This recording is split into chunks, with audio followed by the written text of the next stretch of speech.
Good afternoon, everyone. We would love to welcome you to our Native Issues Forum. This week, we are focusing on housing and housing policy. First of all, I'd like to thank all of those of you who have joined us via the web and those that will actually watch it later as it is taped and posted to Central Council's YouTube channel.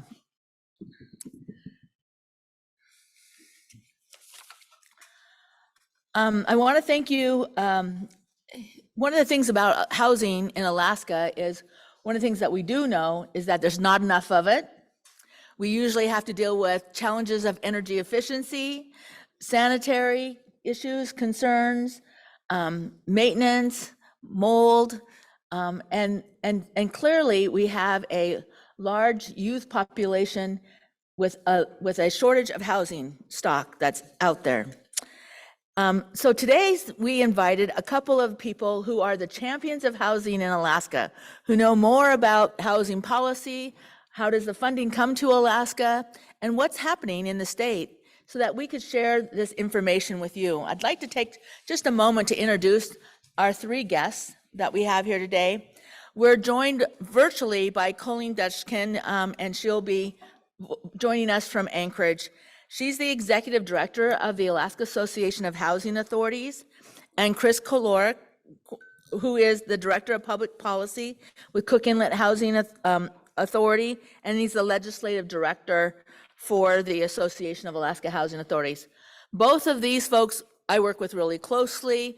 They just came from a long trip in DC last week working on housing public policy, and they clearly are the ones who know a lot that's happening in that area. A little bit more about Colleen. Colleen, in addition to her job as the executive director for the Association of Alaska Housing Authorities, she was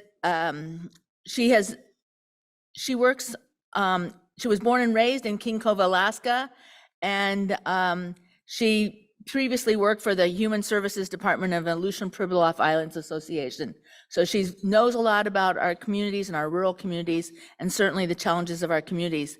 Chris, in additional information about Chris, he is Cupik, and he is an enrolled tribal member of Macorak and the Chaliska Corporation, and he previously was the president of the Bering Straits Regional Housing Authority in Nome.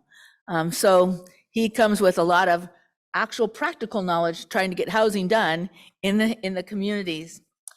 And Brian Wilson, he is the executive director of the Alaska Coalition of Housing and Homelessness here in Juneau. He's the one who is leading the efforts on the continuum of housing with HUD. A lot of the youth homeless grants, that's where I got to know him better through, and he is one of the strongest leads and shares all the information with what's happening with homelessness across Alaska, and certainly is advocating for solutions to address them in a longer term basis. So those are our three panelists today. I failed to introduce myself because I just figured everybody knows me, but just in case you don't. My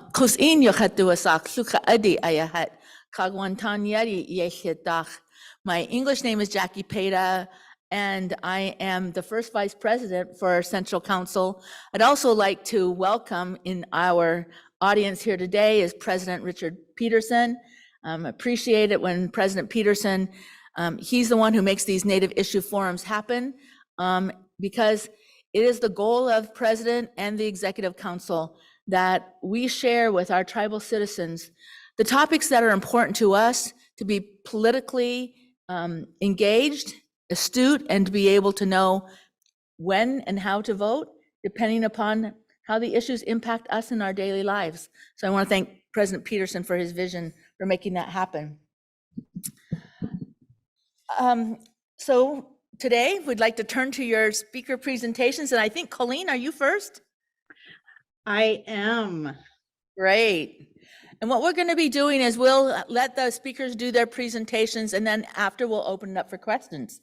So those of you who are watching virtually, feel free to put your questions in the chat and I'll be able to see them. Thank you. Go ahead, Colleen. Thank you, Jackie and President Peterson, First Vice President Peta, and all of Central Council. Thank you for having me today.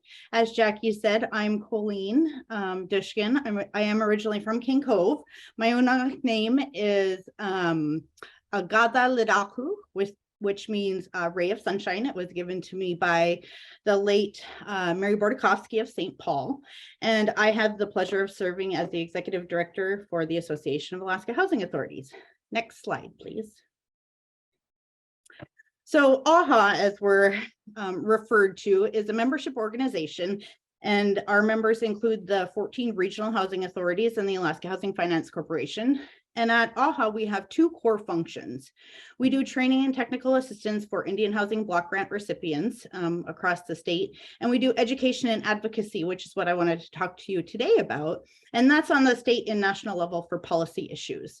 So the 14 regional housing authorities are tribally designated housing entities, and they represent the housing needs of 196 tribes across the state. Next slide, please. So regional housing authorities are the key providers of affordable housing in almost all of our communities, especially in our rural communities, but also in our urban communities. They're developing affordable housing for our low-income families, and they construct annually about 185 homes, and all homes are constructed to energy standards that are dictated by the state. We don't have an energy code nationwide or statewide, but they do build up to 6-star homes. They're also preserving homes through weatherization and rehabilitation every year. Well, in 2021, they rehabbed over 1,300 homes and weatherized over 100 homes. They also do education in financial literacy for their families to be renter ready and provide home ownership opportunities. Next slide, please.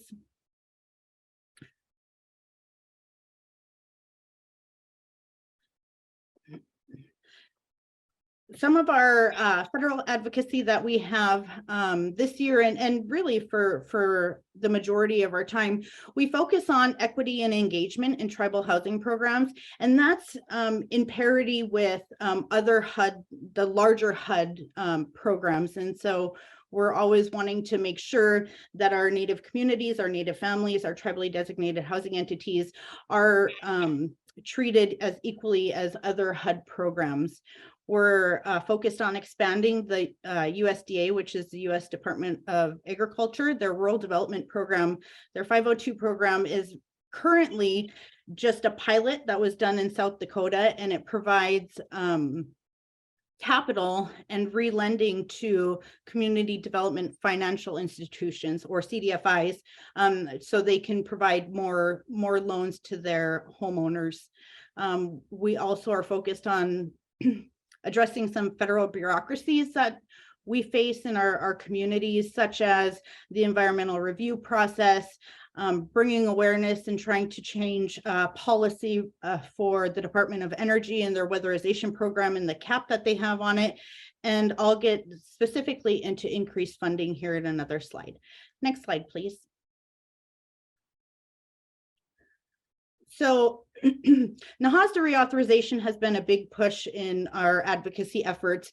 So NAHASDA itself is the Native American Housing Assistance and Self-Determination Act. I always leave out housing, so I really need to focus on what it's on the acronym.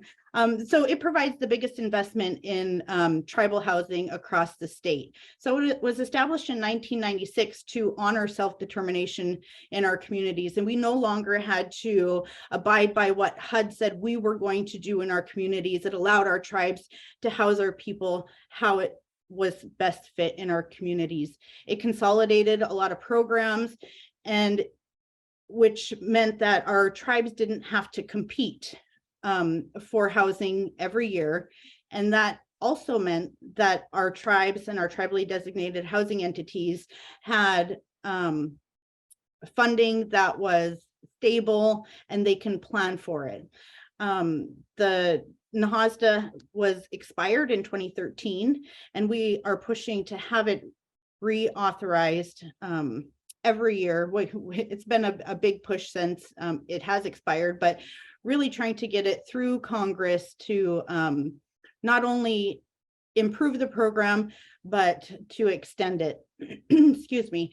And under NAHASDA, NAHASDA has been proven to be an effective program, but it has been severely underfunded since its inception. Next slide, please.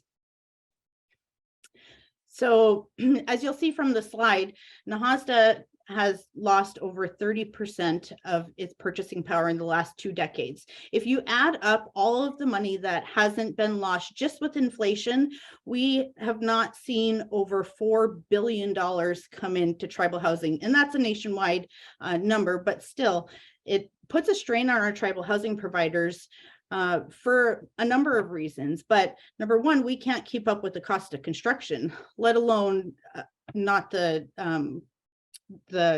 impact that inflation has had on us. And we need to maintain the stock that we already have on the ground. The NHBG is the Native American Housing Block Grant. It doesn't have any additional operating subsidies, and the gross underfunding has exacerbated our already stressed housing crisis in our communities. So increasing the Native American Housing Block Grant has been a top priority for us for many years, and we continue to fight Congress to increase this vital funding source for us. So now I'm going to turn it over to my colleague, Chris, who serves as the legislative chair for our the association. And so, Chris, I'll hand it off to you. All right. Can you hear me? Yes. Okay. Waka Chamai Kayana Tailuchi. I want to thank everyone who shows up to hear me talk, because it's not a lot all the time. So I'm going to maybe abuse the amount of time I have left in in an audience this big. My family's from Macoriac, but I was born and raised in Anchorage. And I've spent, I got a heart for housing when I decided I was going to move to Nome in 2016 to have my outside of the rail belt adventure. And I chose Nome because my grandfather had lived there for a while when he was a youth counselor. And it's in Nome that I found out that our people are in crisis. So I'm going to go through these slides in probably about 5 or 10 minutes. I could talk for an entire hour. It's probably why my audiences are so small usually. So if we could go to the next slide, I call this the defining the problem of Alaska's housing shortage. And if you imagine just prior to COVID, I'd have people telling me, does Alaska really have a housing shortage? And we know this because when we live off the road system or we have relatives off the road system, we can see it, but we definitely do. If you go to next slide, this picture is taken in Savunga, and there are 2 big, from my experience, drivers of housing shortages in Alaska, especially rural Alaska. That's when homes are falling into disrepair because the homeowners are not able to keep up with it. Or a bigger issue is that we just haven't been building enough homes to begin with. If you go into the next slide, and then actually just go one more slide to the there we go. So as part of the proof for this, AHFC's Alaska Housing Finance Corporation in 2018 did a housing survey, and their own data, it's a statewide corporation, their own data shows that in the Chilista region, the Yukon-Kuskokwim Delta of Southwest Alaska, 1/3 of the homes don't have complete plumbing. Now, we can say technically maybe they don't have a full shower, maybe the kitchen is incomplete, maybe this, that, and the other. We all know what this means out in the YK. It means they don't have a flushing toilet in 2018 in the United States of America, okay? This is a big, giant problem, I think. If you go to next slide, think about the homes that have a 1-star energy rating that have never been retrofitted. It's probably not a surprise to this audience that one of the biggest regions for that is in Southeast Alaska. And it's cold today, and it's tough, but just oftentimes the climate here may be a little more temperate than than other places.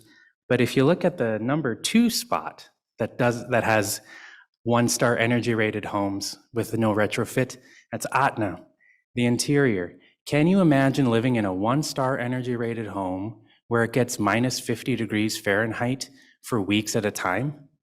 This just makes no sense. Or Bering Straits region maybe, where you get hurricane force winds and snowstorms.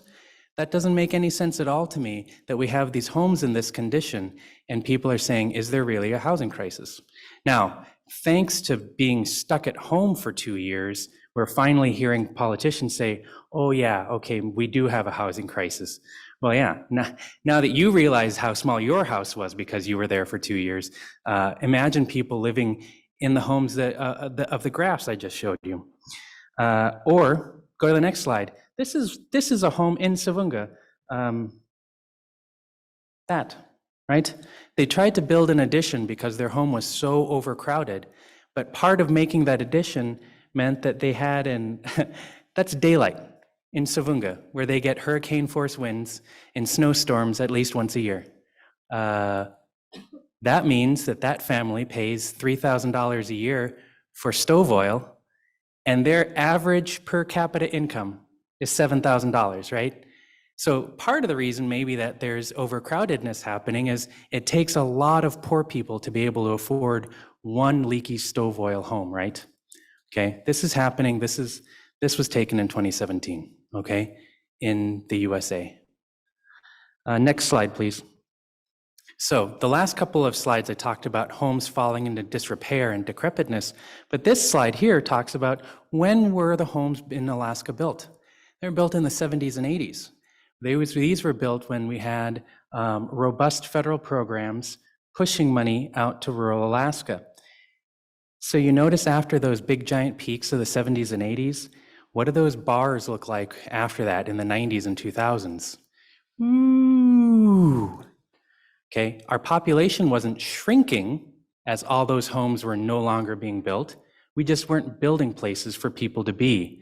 And so when you think about how overcrowded some of our villages are, the reason is simple. It's that we're not building enough homes.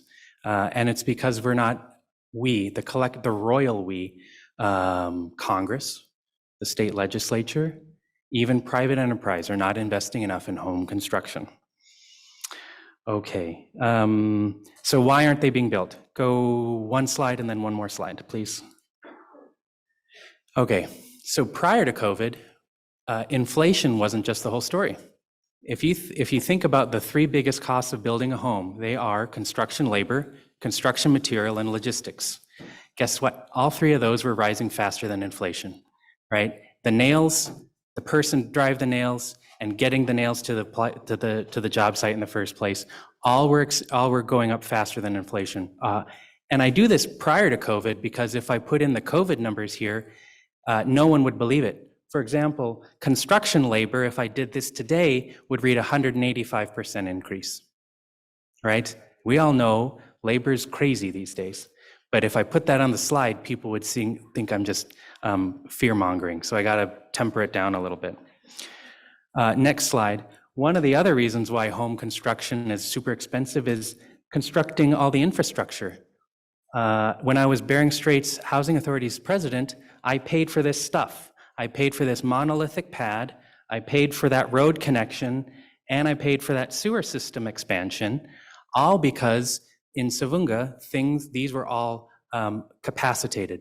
The sewer system, ANTHC, was not going to let me hook up my new homes to the sewer system because it was at full capacity. The road was not improved, even though it should have been on the BIA roads list. And then I had to build a monolithic pad because we know when we do pad by pad, they start sloughing.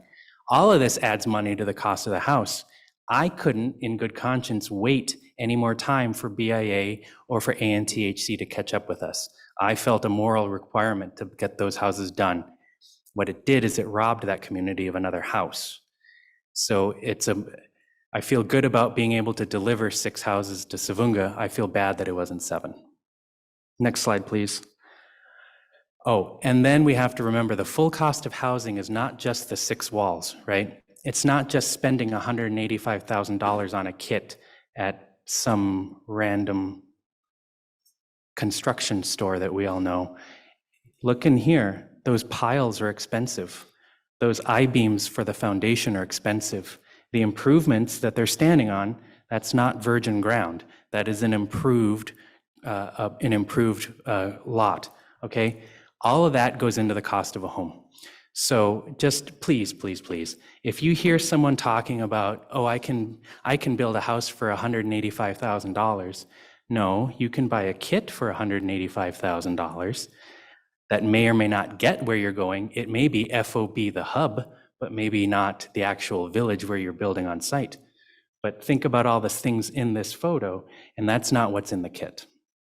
Next slide, please. So that inflation graph you saw, that Colleen talked about, this is the result. In Brevig Mission, in red are 20 homes that were built in the early 90s. In green are 10 homes that were built in the early 2000s, and in black are 5 homes that were built in 2015 and 2016. I, as a first-time executive director at Bering Straits Housing Authority, flew out to Brevig Mission. It was my second month on the job. I was like, awesome, I get to go out to a village and I get to have a ribbon cutting. That's amazing. This is going to be amazing. We had a community meeting and they told me this story. They said we built 20 houses 20 years ago, 10 houses 10 years ago. And when I was thinking about opening up the 5 houses, I felt a lot worse about that situation than I had when I flew in.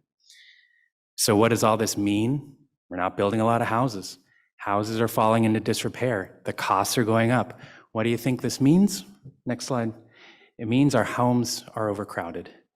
And people know about it. AHFC gives us the data. 40% of homes in the YK are overcrowded. And it's not just regular overcrowding, it's severe. 1.5 people per room is considered severe. But that's not a bedroom, okay? What is technically a room? Everything that has name room on it. Kitchen's a room, dining room's a room, living room is a room, okay? Your bathroom is a room. So when you start adding up all the things that say room, multiplying it by 1.5 people, it's no wonder that we are hearing stories. I literally heard stories in multiple of my villages up in Bering Straits of how there were 15 and 18 people living in a 3-bedroom home and having to sleep in shifts so that their kids could go to school in the morning, because someone would have to stay up all night while the elders, the people with jobs, and the kids could sleep in the nighttime, okay? So why am I telling you all this? I'm telling you all this is because these are the kinds of things that I talk to our state legislators and our federal delegation about, and I try to bring it down to that simple thing, okay? We're not building enough, and we know we're not building enough. Here's the colorful graph to show it. Luckily, on the state level, we have a few programs that I have to duck out of this meeting a little bit early to go try to plus up here, add more money to. If you go to the next slide, oops, one more. One of the biggest programs that usually requires very little of my convincing people is on weatherization. This is to fix up that home that you saw earlier where the daylight was leaking in. Hopefully to fix up the 16% of homes here in Southeast that have a 1-star energy rating. This saves people money. When people are poor and spending an exorbitant amount of money on stove oil, weatherization saves the money and it keeps the home from falling further into disrepair. Because when weather gets in the house, it's only a matter of time until that house is uninhabitable. And I have to tell this to legislators over and over again. What do you think happens to an overcrowded home when it becomes too decrepit to live in? They just spread to other homes that are already overcrowded, or people make a Hail Mary and they try to come to Anchorage, Fairbanks, or Juneau, right? So investing in weatherization is incredibly cheap for our state in keeping people successful where they want to be. Next slide. Or the Supplemental Housing Development Grant Program, which allows us to build foundations, new homes, rehabilitate homes, very, very flexible stuff. Next slide, or the Senior Housing Development Grant Program.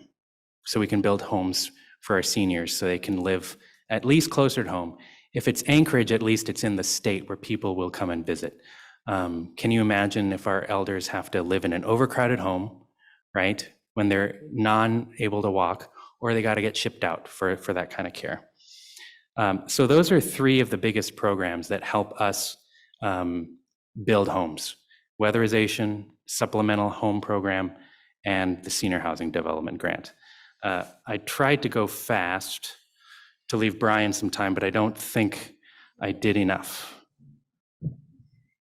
Thank you, Chris. Oh. Here, just take that one. I'm gonna steal yours. Hi, everybody. Chris, I don't think we usually get this size of crowd because we're usually kind of depressing when we talk about our stuff, right? Hi, everybody. It's a pleasure to be here.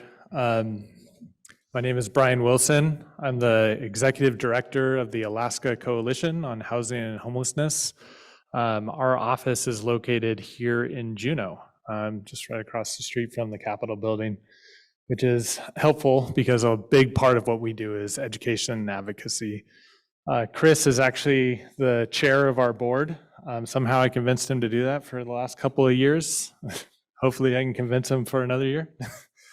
But we have board members all across the state, from communities as far west as Nome to as far east as here. So a lot of people first always ask, like, what the heck is your organization? What do you do? What is a continuum of care organization? So we're considered the Balance of State Continuum of Care organization. HUD sees continuum of care organizations as basically geographic areas that carry out a variety of different duties.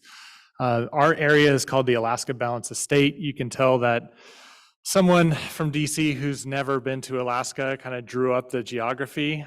We have two regions in Alaska. One region is Anchorage, and then the rest is the Balance of State. So if you think about housing issues and creating policies that work for your entire area, obviously there's quite a bit of regional differences when you're talking about building homes or starting up programs in Juneau compared to Savunga. So the main kind of tenet of our work is setting that policy, and it's difficult, but we do a decent job, and implementing the homeless prevention and response network. We do that in a variety of ways.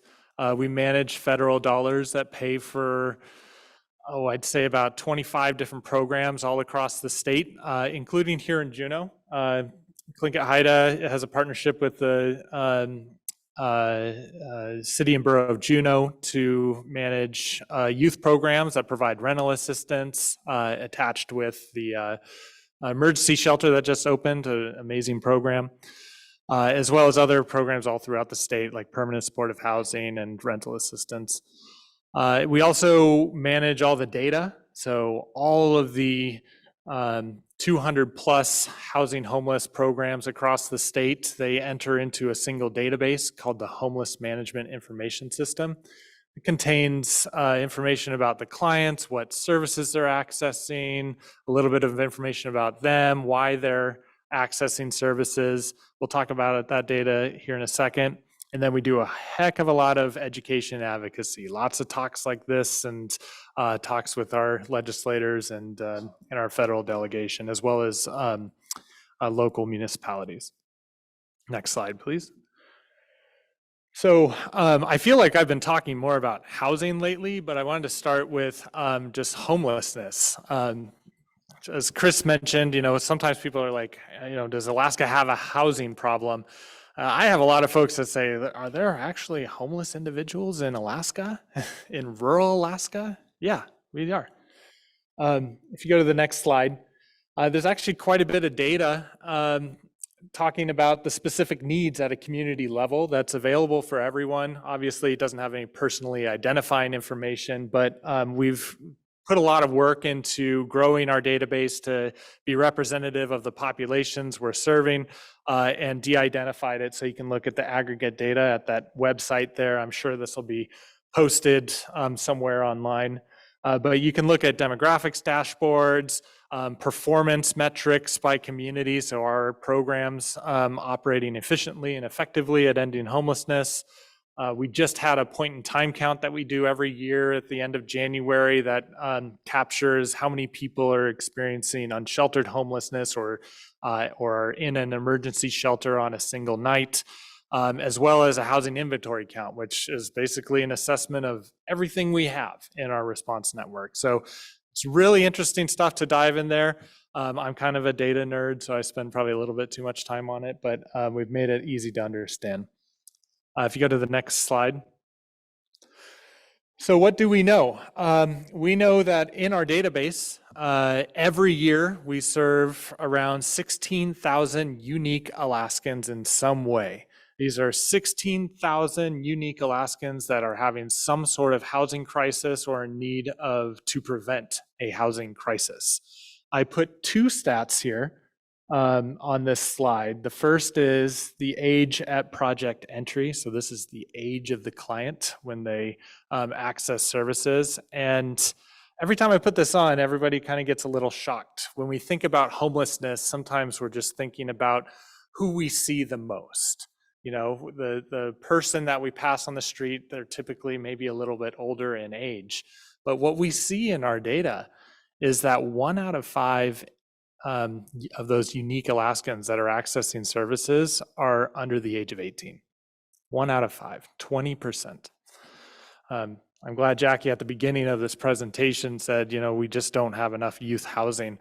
A lot of the federal resources we've seen to address homelessness over the years have been targeting our older chronically homeless individuals. A lot of what we're trying to do is not only serve those populations, but prevent people from becoming older, chronic homeless individuals. It's so much more challenging to address all of the factors to pull somebody out of a situation like that than it is to address somebody's instance of homelessness immediately and at a younger age. I also put up the racial breakdown of our clients on here because this is something we cannot talk enough about. The inequities that we see in our systems and the overrepresentation of Alaska Native individuals in our homeless population. This last year in 2022, 43.2%, so 4 out of 10 individuals who are accessing homeless services were Alaska Native or American Indian. Compare that to the state proportional population, it's over double represented.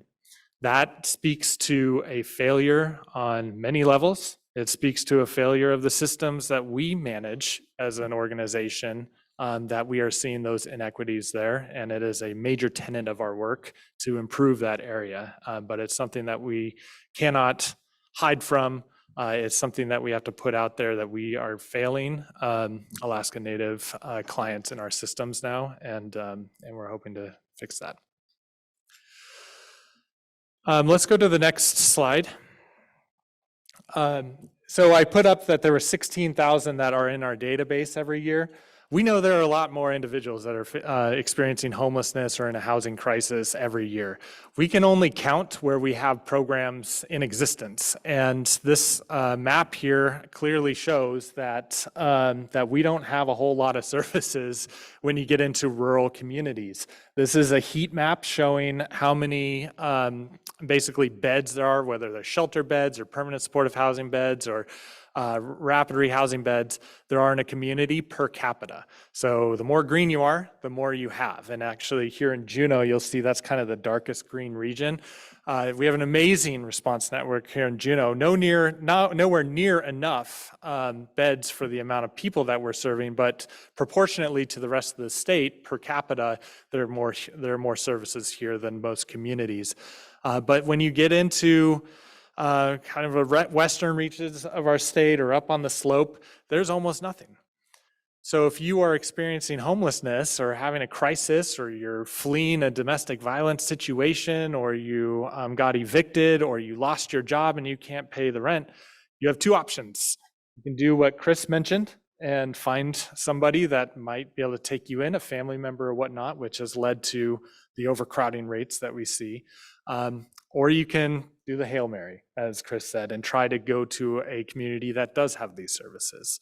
So we see a lot of migration across the state from our clients that are just trying to find a way. They're just trying to find a better situation. Go to the next slide, please. What I can say is in what we lack in services, the services we do have are extremely effective in this state. They show performance outcomes that far exceed the averages of the same types of programs in the lower 48. And that is despite operating these programs in areas where it is far more expensive to operate them. There's far less capacity and a lot more challenging, a lot very unique challenges that individuals face that you don't see in other parts of the country. Rapid rehousing is one of such programs. I always like to highlight rapid rehousing because it's exactly as it sounds. It's rapidly housing somebody without conditions, without barriers to address their homelessness. What's the cure to homelessness? Housing.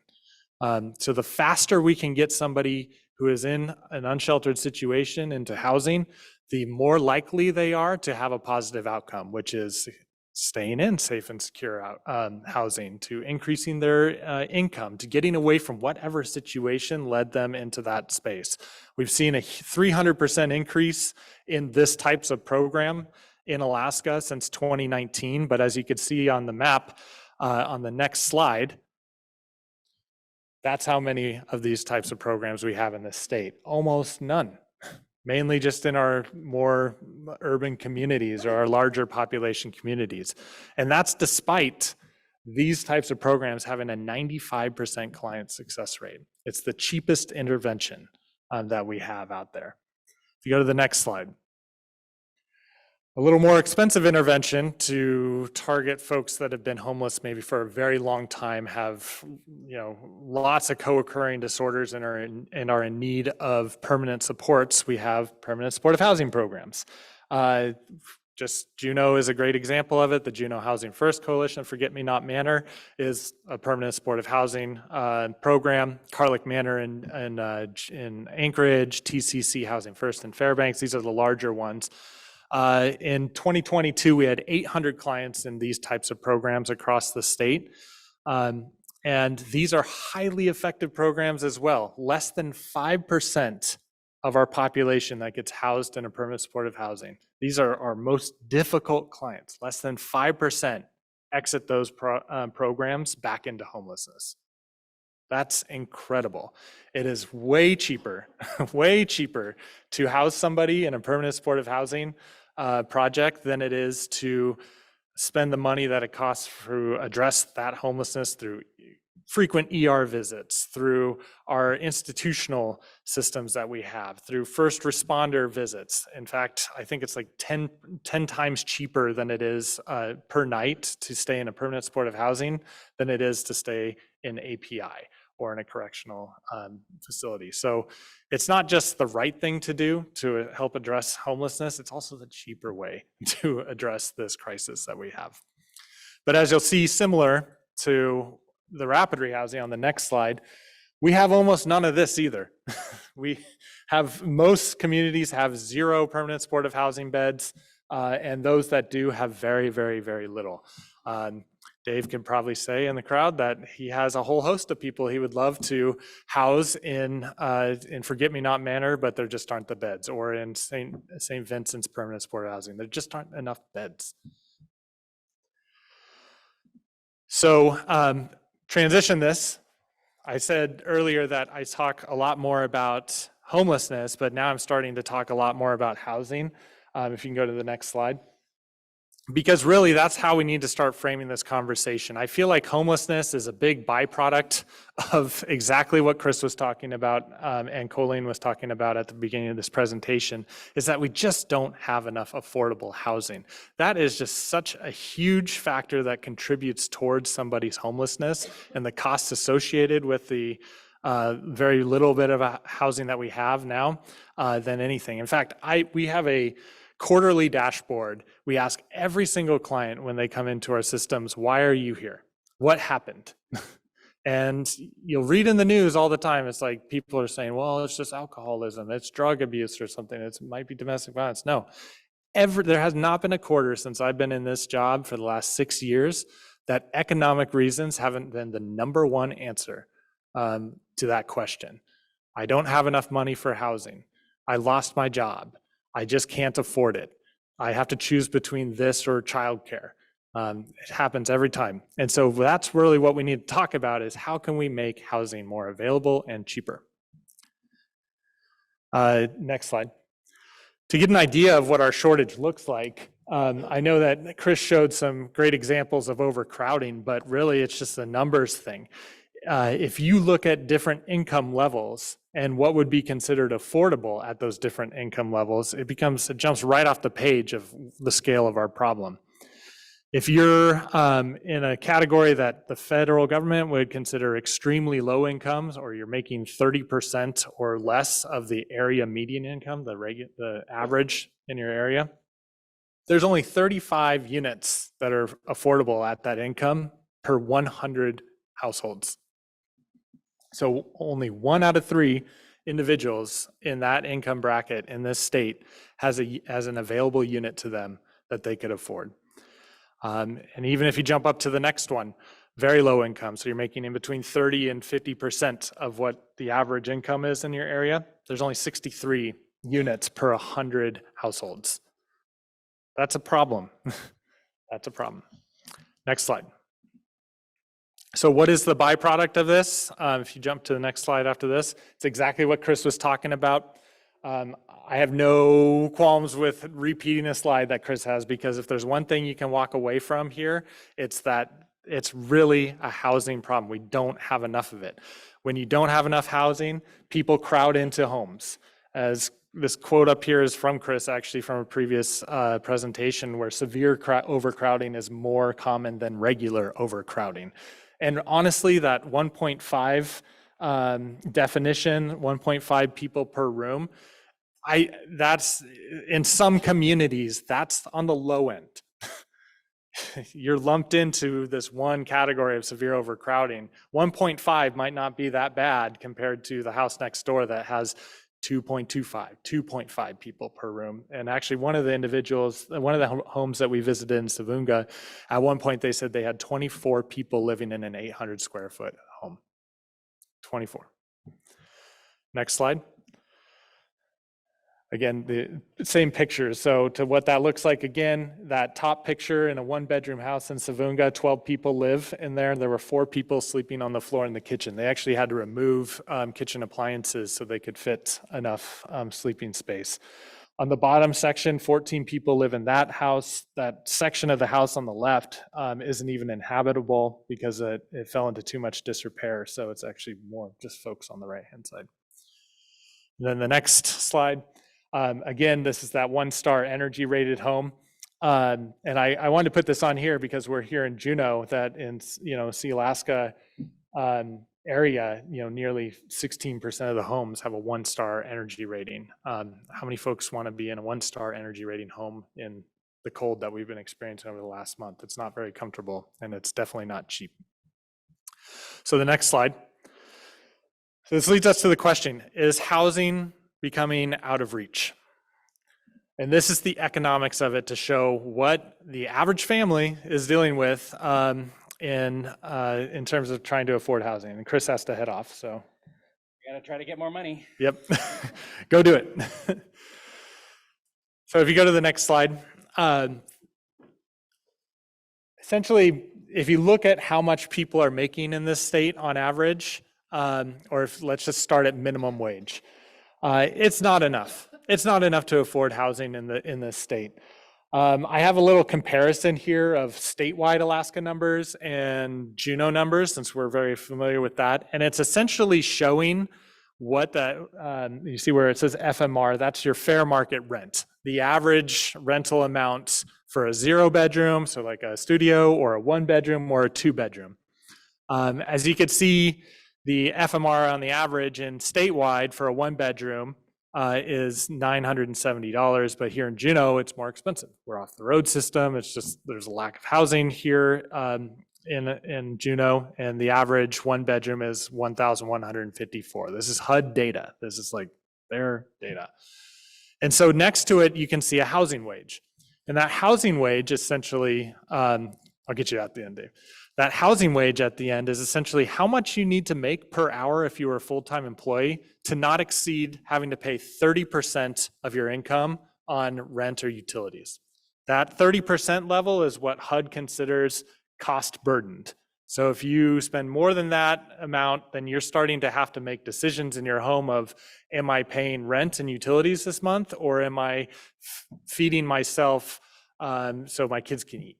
Or am I paying rent and everything this month, or am I paying childcare costs, or am I putting off healthcare costs? So if you look here in Juneau at that one bedroom, you'd have to work over 2 full-time minimum wage jobs just to not be cost burdened at a 1-bedroom apartment. But then that question comes up, well, who's really making minimum wage? Like down at McDonald's, they're $15 an hour or whatnot. Sure, go to the next slide.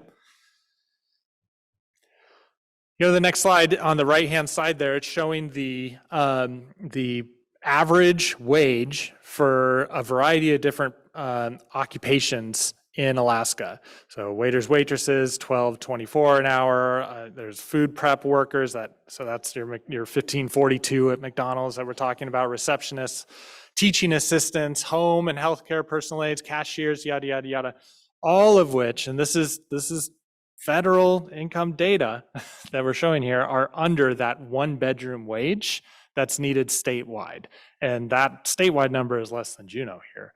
So everybody is really struggling if you're in these professions to afford housing. And just timely, 2 days ago or 3 days ago, there was a NPR article about showing that 38% of Americans are putting off medical treatment just so they can afford housing and other inflation costs that we've been experiencing.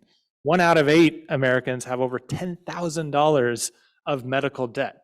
So that's making it really real. Like those decisions we have to make if we're a low-income family. Are we paying rent or are we paying medical bills?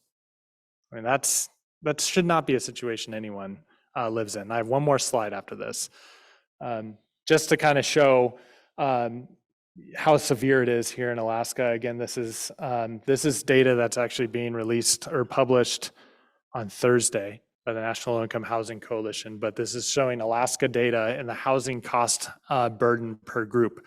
So on the left-hand side there, you can see that over 3 out of 4 families that are extremely low income, so they're making 0 to 30% of the area median income, over 3 out of 4 are considered cost burden. They're spending over 30% of their income. Nearly 6 out of 10 of those individuals, or 3 out of 5, are spending over half of their income on just housing and utilities. Over half, more than $1 out of $2 that they make at their job. And the numbers get a little bit better as you go to the right there and you're making a little more, but in reality, we're never going to be in a situation where people aren't making that low amount of money in our state or anywhere. There's always going to be those lower income brackets. And so when I'm talking less about homelessness and more about housing now. This is why, because this is really what's feeding into people losing their housing and having to show up in a shelter. And then it gets a lot more expensive to address that person's issues. So that's kind of what I wanted to leave this off here. Kind of a depressing note, obviously. I know Dave has some questions for me, but I do thank everybody for giving me the opportunity to talk about data and bum me out. Thank you. Thank you. And thank you, Colleen and Chris. I know we're going to have a moment here to take questions. I have one more presentation, just real quick, to talk a little bit about, is that fine, Dave? And then we'll open up for questions. And remember, those that are online, if you'd like to submit any questions via the chat, you can feel welcome to do so. I thought it was really good today to be able to take a look at the policies that actually dictate what the Housing Authority can do and the resources that we can provide. So you heard from Colleen and Chris, you talked about the national challenges. You saw that chart that shows that clearly the funding levels have not increased. In fact, they're you know, they've been flatlined forever for housing since 1996. And then you look at the need that Brian so articulately shared, and then that you wonder, how can we do what we do? So I'm going to share with you a little bit about what the Housing Authority is trying to do in this environment to make differences in our communities. And it starts with just leveraging partnerships. Every partner really matters. The Housing Authority works closely with all the tribes in our region because they are part of our partnerships. But we have many other partners. Next slide. Just a little overview of our mission, just to reiterate that we connect our Southeast Alaska citizens to find opportunities and innovative financial solutions. So we're really looking at what is that innovation that we need to be able to find solutions. Next slide. And you can see here we manage over 540 units in 16 communities. And we have about 8 programs, large programs, but we have a lot of other smaller programs. And that just gives you the map of where we're providing services. Next slide. Just a little bit about us. I'm not going to read it out, but you can actually see that we've assisted over 2,000 families with just purchasing a home. And one of the things I want to note is we provided financial literacy to 2,000 people. One of our solutions that we're promoting at the Housing Authority, when you look at the economic driver that's driving homelessness, is how can we actually improve our financial literacy and our financial education? So even though we may have lower end incomes in many households, how do we make sure that those budgets go further? How do we make wise financial decisions that can keep us from the homelessness arena? And so we are spending a lot of our time at the Housing Authority just pushing and promoting financial education. And then, of course, things like energy assistance, trying to promote how do we stretch the dollar further so that their costs are, we limit their energy costs in their communities. So those are some of our goals. Next slide. You'll see here a table with a bunch of partners. We have many more partners. Like I said, all of the tribes are on there, are part of our partners. And we continue to expand our partners because that's how we get the work done. Next slide. Just example of some of the things we do in partnership. Throughout our communities, we work with the Catholic Community Services, and they bring in the senior lunch programs. We do that out of some of our senior housing programs that we partnered with HFC to get some supplemental funds and HUD to be able to get them to create those throughout many of our smaller communities. Next slide. We've been working a lot on trying to deal with energy efficiency, and heat pumps has been one of the things. And in order to promote it, Housing Authority's installed more heat pumps than anybody else in Southeast Alaska. But in order to promote it, we need to make sure that there are people who can do that. So we've been holding trainings for the last couple years for contractors in the local communities to give them the education so they can maintain and install heat pumps. And they're sold out classes every time. Sold out, I mean, they don't have to pay, but they're sold out, seating wise. Next slide. And then once again, this is a little slide that's directed towards the amount of money that came in, you know, during the COVID time. And at our Housing Authority with our tribes, we leveraged that dollar. We didn't spend it out on a 1-for-1. Most of our leverage was 6-to-1, 3-to-1, 4-to-1. We were trying to make sure that we could build as many houses as possible when we had this one, what I'd say, an opportunity of a lifetime. And that was what we chose to do, was to build as many houses as we could. Next slide. And then we also work with the tribes on some of with their ICDBGs. For example, several tribes, and this is an example of Wrangell, they needed to be able to do some improvement on their culture center to be able to make it have better ventilation to meet the, you know, everybody's worried about ventilation post-COVID. And so we work with the tribes on whatever some of those dreams are with their ICDBGs and help them with developing the applications. Next slide. Homeownership repairs is still a big thing that we do in the Housing Authority. We operate anywhere from 6 to 8 homeownership repair programs throughout the communities. It changes depending upon what grant we got and what the eligibility requirements are, what community that we're working at. But we hope that someday we're not just doing repairs, that we're actually just using the money to build houses. Because as you saw in all the other data, we need to replace housing. Unfortunately, when you look at the 1% in the Sea-Alaska region on energy efficiency, it's because we have the oldest housing stock in the state. So those are some of the challenges that we're dealing with. Next slide. And Brian was talking about the youth shelter, Shai Khat Hit. This is something that the city of Juneau said that they needed. And we were so, we were able to partner with the city of Juneau in putting together this innovative solution for the community. It's working well. Not only do we have the youth shelter, we also have rapid rehousing in the apartment building attached to it, and a rapid rehousing for youth program that we work even in the community in putting them in, apartments throughout the community. It is a really, it's been a great partnership, and it's just one of those things that make you just feel good every single time you go there. Next slide. And then we support and partner with other folks like in the communities to find the solutions they need for better power or other solutions that the community is working on. So the Housing Authority doesn't just do housing, we actually make sure that the infrastructure is in place to support the housing. And that's a partnership that we do in whatever way that we can, whether it be Department of Energy or AINTCH, having to deal with water and sewer, Indian Health Service, et cetera. Next slide. And during the COVID, some of our communities were really dealing with things like access to food. And so we were able to get a couple grants for Kasan and Skagway for them to put together food pantries, and the Housing Authority constructed them for them. Not typical housing, but certainly supports those that need housing in their communities.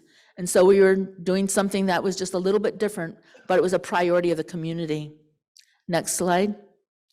And then, of course, in some communities, we're trying to be innovative. How can we deal with those single adults that needed a smaller place and maybe a little bit more affordable? Trying to find ways of bringing housing a little bit more affordable to the communities. In Yakutat, we built 4 small homes to try to address their real shortage of housing in Yakutat. Next slide. And then we're working with partnerships with, for example, Peterson Hill and Juneau. CBJ has asked us, can we help address the affordable housing gap here in Juneau? They want to partner with us, and we're working on doing that. We're also partnering with Central Council on the Háw'aa subdivision, because Juneau is one of those hubs communities where people have come to our communities, and the shortage of affordable housing is really severe in Juneau. So hopefully with those 2 partnerships, we'll be able to help be a partner in addressing some of those needs. Next slide. And these are just some pictures of some of the various community projects, things that we've built and developed over the COVID years. Single-family homes, senior centers, 4plexes, small homes, duplexes, whatever the tribe said was their priority, we try to deliver them for them. Next slide.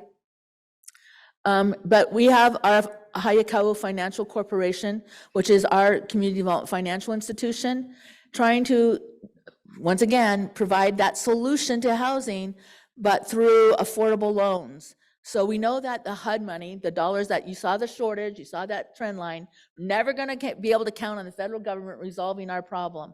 We've got to resolve some of our own problems for housing dollars and shortage. And so Háw'aa is a financial corporation. And we are doing things, for example, there's a flyer back there, but it's the small dollar credit builder program. So those helping people get a loan to practice getting their credit and building up their credit. And so as part of our financial education. So those are some of the things that are offered, and we can give loans to people who are above a low income, but still are those that are like right at 80% of low income. So we've seen a lot of people be able to get some of the home loans through Háw'aa Financial Corporation most recently. Next slide. And here's just some of the flyers that we have in the back corner on that table there. And we have staff in the room. Raise your hand over there. staff in the room who are here to answer any questions that you may have after the presentation. Next slide.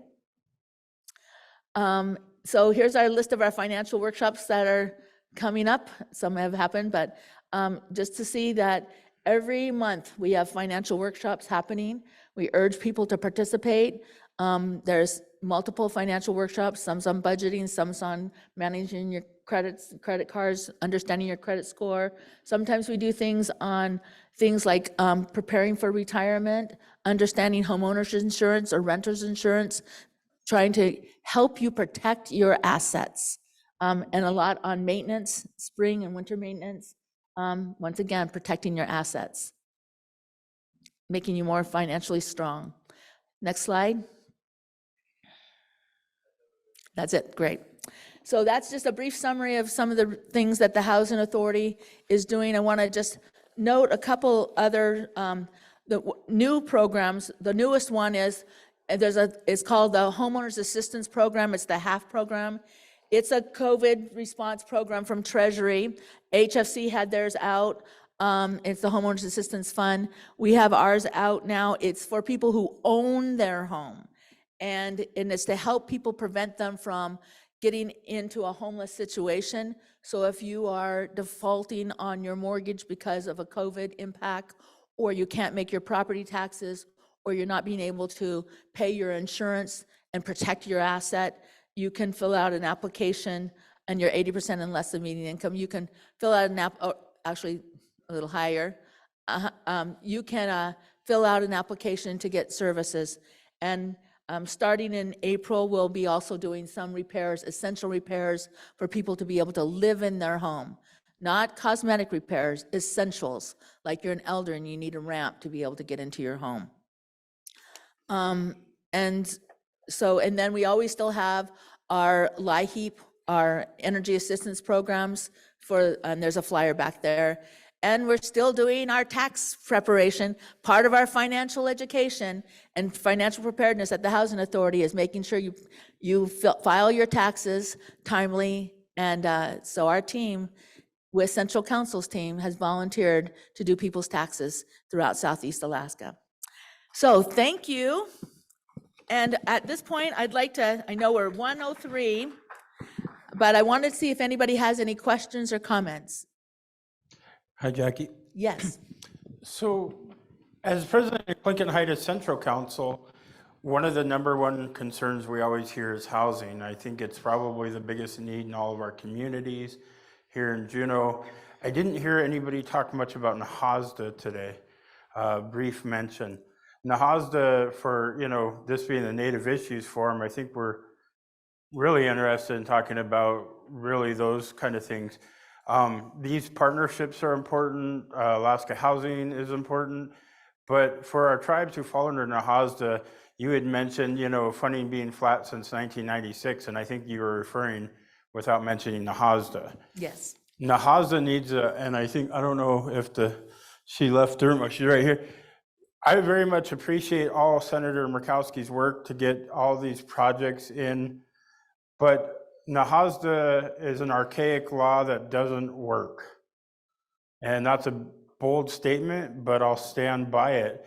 In our communities, we talked a lot today about homeless. What about the young families and folks that start out low income? We're telling them don't get a job and don't advance, because if you do, you're going to lose your housing. Usually in communities where the Clinton Heights housing in our region is the only housing. So if they get a job and start advancing, they make too much money, they raise the rent, not you folks, this is again because of Háw'aa, but then it's unsustainable for our communities. When I was the president in Kasan, my best friend got a good job. He had 3 kids and his wife, and they couldn't qualify for housing. And he's like, well, how do I live in our village? The only housing I'm not eligible for because I make too much money. And that's across the board. I think what we really need to, and I haven't heard anybody say this, we need to be pushing for them to overhaul Háw'aa, do away with Háw'aa, put something else in place. I don't know. but I know it doesn't work for our communities. Only our lowest income folks qualify, and then even then they usually can't pay for it because they don't have a job. So we're in a continual catch-22, and I'm very thankful that Jackie's back and here because she understands this. I mean, I look at Housing Authority. You guys are trying to do so much to fill all those gaps, but let's fix the rule. I think that's the biggest thing. Let's get that change to give you the tools to really help our people, because I couldn't do your job. How many times do you have to tell people, oh, I'm sorry, no, oh, I'm sorry, instead of like, let's see you succeed, you know? And I know that's your job. I mean, that's your goal, and you do it through the financial literacy is a huge component. All these other things are pieces, but when a HASDA doesn't work for us, I think we need to overhaul the HASDA. So I always agree with the president, and this one time I'm probably going to chime in just slightly different. I actually think the HASDA gives us the flexibility to do what we want. The problem is HUD doesn't support the funding of NAHASDA and hasn't since it started. So it's really the appropriations that we have to be, that huge gap you saw on that slide, that's the problem. And so when we leverage, and sometimes have to leverage with HFCs, which might have a public housing program that limits the income, in NAHASDA, we could create our own rental program that could have and ours does in some of our programs, have a cap. So that means that you cap out when your income has increased and you can still stay in the home. But some of the other programs like are a little bit, run a little bit differently. And that's the reason why we created our Success Starts with these, with Me housing program, because these are folks that are 50 to 80% of median income. We didn't want to put them in a rental unit. We wanted them to say, this is your mortgage. This is a real mortgage and it's affordable and your payment's never gonna change. So you can make as much money as you want because this is your payment. You got a real mortgage. And that's what we're trying to do differently. But NAHASDA gives us that flexibility to do it. Problem is, we have to compete for the funds to build those homes. There's not enough money in the budgets for us to even plan year to year. And right now I have 12 applications out waiting for HUD to make a decision on. I won't know until April, May. So this season's going to be gone. Every year our team has done amazing at competing with the applications, but it's a competitive process, which I think HUD doesn't honor NAHASDA, which is formula driven. Stop making us compete. Just start distributing the money so we can get it on a timely basis. And we know how much we're going to get so we can build more houses. And that's my message to HUD and to you as tribal leader. Say that to Senator Murkowski, because she knows I say it to her all the time. But, honor NAHASDA, respect tribal sovereignty, distribute the money, stop making us spend thousands of dollars putting together applications and competing. And let's get some money out there so we can build real houses to address the need. Thank you, President Peterson, for your good comment. Any other comments or questions? Yes, Frida. Thank you. Frida Westman. Connor has a. Oh, Frida Westman. I have two questions. I probably have like 10, but two questions. One is for Brian. How has the SNAP snafu affected homelessness across the state? And so I'll let you answer that one, okay, and then ask another one. Yeah, for starters, it's an awful crisis that we're in. It's a math problem. If people lose a benefit and they automatically, you have to feed yourself and you cannot find assistance through a food pantry or whatnot, you are taking on costs that you previously did not, which further destabilizes an individual's housing opportunity because that's less money that could be going towards the rent or utilities. It's a relatively new crisis that we're in right now. Obviously, the backlog hit just a couple months ago. And so on our data, it's not going to be a good blip. But Dave, though, is a great person to answer this question as he's a provider here in town that's dealing with this right now. So I can say, I run St. Vincent de Paul now. I see people who I used to teach your children. And I apologize if I don't remember all the names and faces. Our aid program has seen a 25% increase in people. And what we're finding now is we have people who have had to make the decision of food or rent. And what's happened is there is a pot of rental money with another organization that ran out 3.5 months earlier than it was intended to. And in the previous years, we've never run out of that aid money. So right now we're looking at how do we help people who had to make that decision? Do I pay rent or do I pay food? And now some of those people who made the decision to feed their families are facing some rental crises. And our goal is, how do we find more money to support that group of people? Because it's a dilemma I don't wish on any parent. and that prevention money running out early thing is a statewide issue. The state has one line item essentially called the Homeless Assistance Program, managed through AHFC. It's about $8 million a year. We have communities that run out of that in 6 months' time because the need has just gotten so high from COVID or other factors like that, that prevention is a big gap.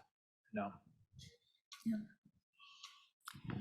My next question is, you know, I've been hearing a lot about the temporary rentals that are affecting housing, and are we going to rise up as an organization, a community, a group to oppose the rise in temporary rentals, taking away from families? I helped a friend move out of her apartment, and she told me that somebody rented that apartment to use for an Airbnb and got the permission from the folks who owned the property.